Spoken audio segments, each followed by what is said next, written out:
RSS Kannur ജില്ലയിൽ അല്ലെങ്കിൽ ഈ പ്രദേശങ്ങളിൽ നടത്തിയിട്ടുള്ള ചരിത്രത്തിലെ ഏറ്റവും വലിയ പദസഞ്ചലനമായിരുന്നു അവിടെ നടന്നത്. ചരിത്രത്തിലെ ഏറ്റവും വലിയ പദസഞ്ചലനം. അത്രത്തോളം സംഖ്യ അവിടെ സ്വയം സേവകർ പൂർണ്ണ ഗണവേഷത്തിൽ അവിടെ പങ്കെടുത്തു.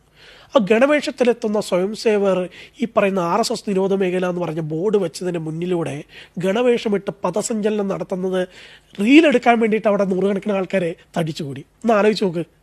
ആ നിലയിലേക്കാണ് RSS അതിനെ നേരിട്ടത്. അതായത് പൂർണ്ണ ഗണവേഷത്തിൽ ദണ്ഡയെടുത്ത് RSS കണ്ണൂരിലെ പാർട്ടി ഗ്രാമങ്ങളിലൂടെ ഒരു 2 കിലോമീറ്റർ പദസഞ്ചലനം നടത്തിയപ്പം തന്നെ അവിടുത്തെ CPM-കാരൊക്കെ ഒളിച്ചു പോയി എന്ന് പറയുന്നത്.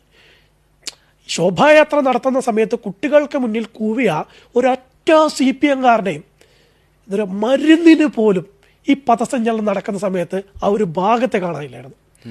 അവർക്ക് സ്വന്തമായിട്ട് അവിടെ മേഖലാ കമ്മിറ്റി ഓഫീസുണ്ട്, DYFക്ക്. ആ DYFിൻ്റെ ഓഫീസ് അടഞ്ഞു കിടക്കുമായിരുന്നു.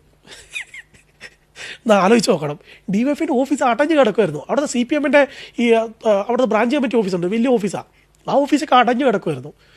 അവിടെ ഒന്നും എന്താ പറയുക, ഒരു മരുന്നിന് പോലും ഒരു CPM-കാരനെ കാണാനില്ലായിരുന്നു. ആ നിലയിലേക്ക് എല്ലാവരും ഓടി ഒളിച്ചു. അതാണ് സംഭവം. സംഘം ദണ്ഡയെടുത്ത് ഇറങ്ങിക്കഴിഞ്ഞിട്ടുണ്ടെങ്കിൽ ഒരു 2 കിലോമീറ്റർ പദസഞ്ചലനം നടത്തി കഴിഞ്ഞാൽ തീരുന്ന അത്ര പ്രശ്നമുള്ളൂ ഈ പറയുന്ന RSS നിരോധന മേഖല എന്ന് ഇവർ ബോർഡ് വെച്ച സ്ഥലത്ത്.